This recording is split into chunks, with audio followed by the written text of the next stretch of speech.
Lecture de la deuxième lettre de saint Paul apôtre à Timothée. Paul, apôtre du Christ Jésus, par la volonté de Dieu, selon la promesse de la vie que nous avons dans le Christ Jésus, à Timothée, mon enfant bien-aimé. À toi la grâce, la miséricorde et la paix de la part de Dieu le Père et du Christ Jésus, notre Seigneur.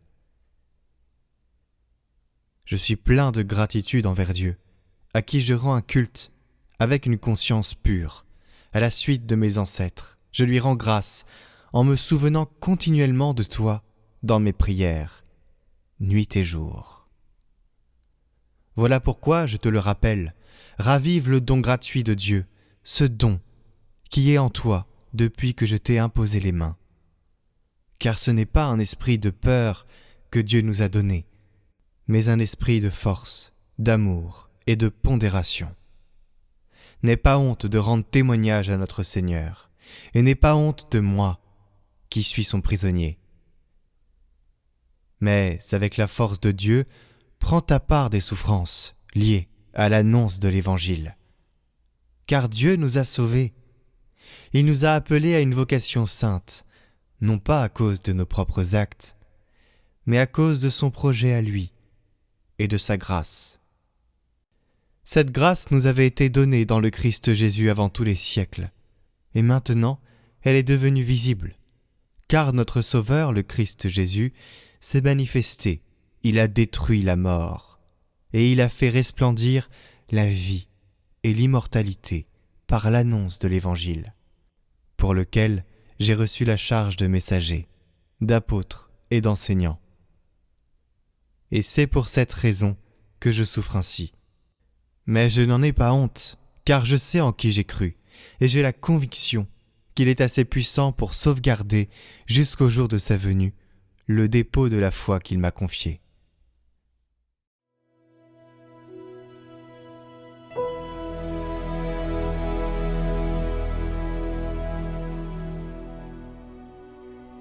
Vers toi, Seigneur, j'ai les yeux levés.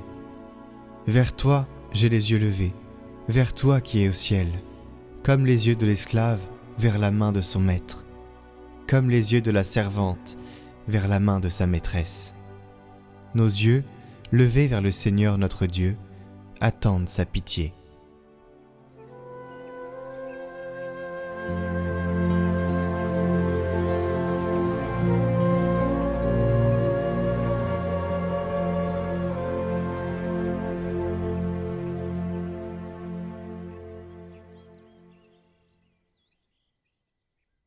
Évangile de Jésus-Christ selon saint Marc. En ce temps-là, des Sadducéens, ceux qui affirment qu'il n'y a pas de résurrection, vinrent trouver Jésus. Ils l'interrogeaient. « Maître, Moïse nous a prescrit, si un homme a un frère qui meurt en laissant une femme mais aucun enfant, il doit épouser la veuve pour susciter une descendance à son frère. Il y avait 7 frères. Le premier se maria et mourut sans laisser de descendance. Le deuxième épousa la veuve, et mourut sans laisser de descendance. Le troisième pareillement. Et aucun des 7 ne laissa de descendance. Et en dernier, après eux tous, la femme mourut aussi. À la résurrection, quand ils ressusciteront, duquel d'entre eux sera-t-elle l'épouse, puisque les 7 l'ont eue pour épouse? Jésus leur dit: N'êtes-vous pas en train de vous égarer, en méconnaissant les Écritures et la puissance de Dieu? Lorsqu'on ressuscite d'entre les morts, on ne prend ni femme ni mari, mais on est comme des anges dans les cieux. Et sur le fait que les morts ressuscitent, n'avez-vous pas lu dans le livre de Moïse, au récit du buisson ardent, comment Dieu lui a dit: Moi, je suis le Dieu d'Abraham, le Dieu d'Isaac, le Dieu de Jacob. Il n'est pas le Dieu des morts, mais des vivants. Vous vous égarez complètement.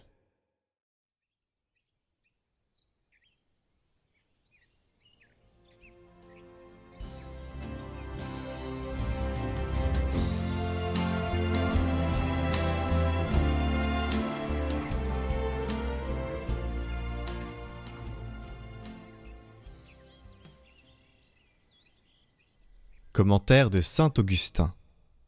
Lorsque Dieu, invisible, daigna s'adresser à l'homme en lui apparaissant sous une forme visible, lorsque l'Éternel employa un langage temporel et l'immuable des mots fragiles, lorsqu'il dit « Je suis celui qui suis », il ajouta au nom de sa substance le nom de sa miséricorde. C'est comme si Dieu avait dit à Moïse cette parole « Je suis celui qui suis ». Tu ne la comprendras pas.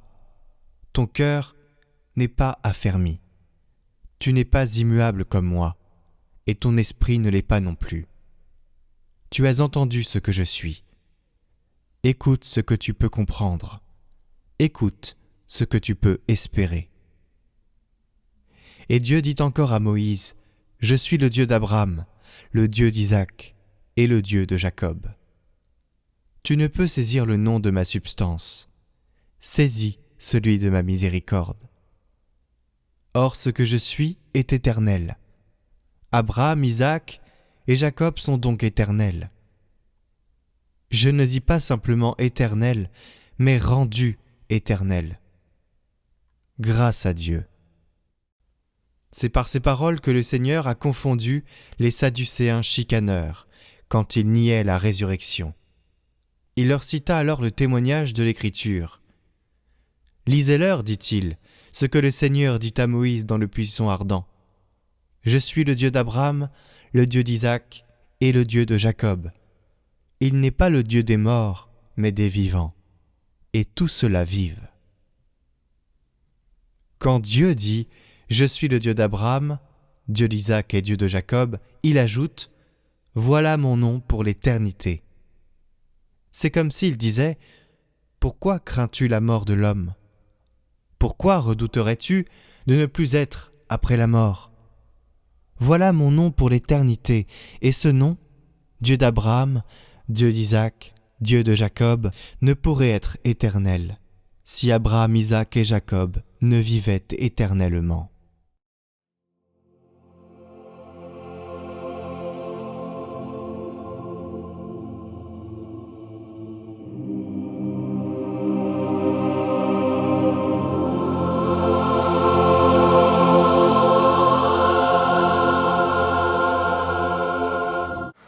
Après cette première grande apparition, la fête de l'apôtre Saint Jean, où il y a eu cet échange de cœurs, Marguerite Mare a reposé plus de 2 heures sur le cœur de Jésus. Après la deuxième grande apparition, il y a eu ce feu brûlant qui jaillit de tout le corps, de tout le cœur, et les 5 plaies, 5 brillantes comme 5 soleils, et puis cette plainte d'amour. Là, aujourd'hui, nous faisons cette troisième apparition qui a lieu en février-mars 1675, avant la troisième grande apparition, que nous allons voir demain. C'est en fait Claude la Colombière qui arrive. C'est une des premières messes de Saint-Claude dans la chapelle que nous avons vue hier. Saint-Claude est envoyé ici pour discerner. C'était un jésuite brillant, à 30 ans, il savait tout faire. Sa première mission, ça a été à être à la cour du roi Louis XIV, à Versailles, au Louvre, auprès de Colbert, éduquer les 2 fils de Colbert, pour montrer que c'est un homme de confiance et de discernement. Il est envoyé ici pour discerner, parce qu'en fait, Marguerite Marie, on a du mal à y croire, mère de Sommer. Les prêtres là sont vraiment très, très dubitatifs. Et lui, il est envoyé ici pour discerner. Et lors d'une première messe, Claude va lui donner l'Eucharistie. Le Christ apparaît au-dessus de la tête de Saint-Claude. Au-dessus de sa tête, c'est un tableau, la vision des 3 cœurs. Et Marguerite Marie va prendre le cœur de son cœur à elle, va prendre le cœur de Claude et va le mettre dans son cœur à lui. Et donc les 3 cœurs unis en un seul cœur. Et Jésus va dire à Marguerite Marie, « Mon divin cœur unit ces 3 cœurs pour toujours, et je vous donne comme frères et sœurs. » Ça, c'est un petit peu nouveau, frères et sœurs. Parce que pour une religieuse, un prêtre, c'est le père aumônier. Il y a un respect, une distance. Mais là, frères et sœurs, pour montrer l'égalité, le sacerdoce baptismal, nous sommes frères et sœurs. Et donc, Marguerite Marie va suite à cette apparition, dans la chapelle de la Visitation, va révéler à Saint-Claude ces deux premières grandes apparitions que nous avons vues. Et puis Claude, très rapidement, étonnamment, lui qui est un homme de prudence, il va dire oui, c'est vrai. ce n'est ni le diable, ni ton imaginaire, mais c'est bien le Seigneur qui t'apparaît. Car déjà la première fois, Claude avait vu l'humilité de cette religieuse, la première fois, il avait été touché par elle. Par son humilité et son obéissance. Et donc, eh bien, frères et sœurs, donc, eh bien, Claude va être son grand frère pour confirmer les apparitions, mais Claude va rester pas très longtemps, 18 mois. Après, il va être envoyé à Londres pour une autre mission très délicate, mais qui va être très importante après la fête du Sacré-Cœur, que nous verrons après. Eh bien, et donc, Marguerite Marie va pas être contente. Seigneur, tu m'enlèves ton fidèle serviteur et parfait ami, c'est lui qui guidait, qui me comprenait. Et Jésus lui dit, c'est qui ton directeur? C'est lui ou c'est moi? Vous voyez, une chasteté. Chasteté par rapport à tout ce que nous vit, système d'abus, vous voyez, cette distance. Voilà, les prêtres, nous sommes des serviteurs, ne pas trop s'attacher aux prêtres, s'attacher vraiment à Jésus-Christ, qui est le parfait ami, véritable maître et seigneur. Alors, eh bien, avant de partir à Londres, Jésus va dire, écoute, maintenant, toi, tu as ta petite sœur, tu vas prier pour lui, bien sûr, et tu vas lui donner 3 conseils. Alors, les 3 conseils, je vais surtout dire les 2 derniers. Le deuxième, c'est « sois bon avec les pécheurs, sauf quand je te le dirai », dit Jésus via Marguerite Marie pour Claude.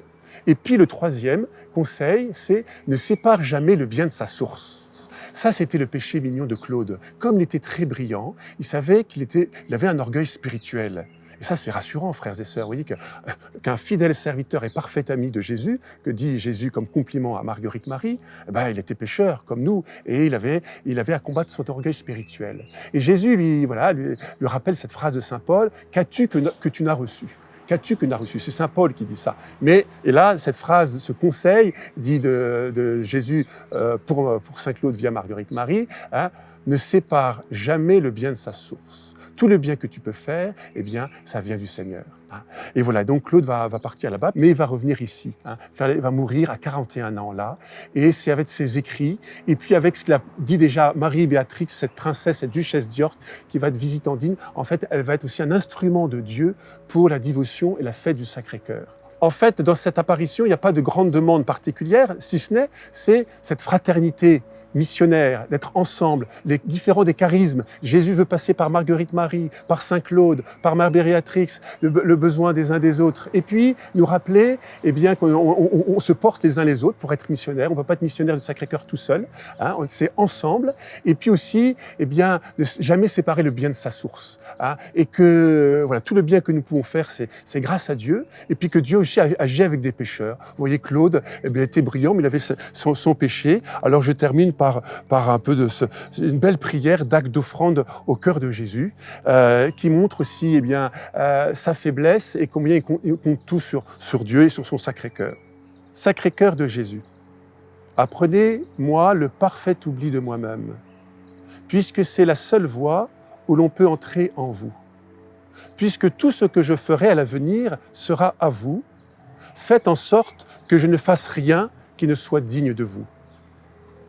Enseignez-moi ce que je dois faire pour parvenir à la pureté de votre amour, duquel vous m'avez inspiré le désir. Je sens en moi une grande volonté de vous plaire et une grande impuissance d'en venir à bout, sans une grande lumière et un secours très particulier que je ne puis attendre que de vous. Faites en moi votre volonté, Seigneur. Je m'y oppose, je le sens bien, mais je voudrais bien, ce me semble, ne pas m'y opposer. C'est à vous à tout faire, divin cœur de Jésus. Vous seul aurez toute la gloire de ma sanctification. Si je me fais saint, cela me paraît plus clair que le jour, mais ce sera pour vous une grande gloire, et c'est pour cela seulement que je veux désirer la perfection. Ainsi soit-il. Saint Claude la Colombière, apôtre du cœur de Jésus, avec Sainte Marguerite Marie, priez pour nous.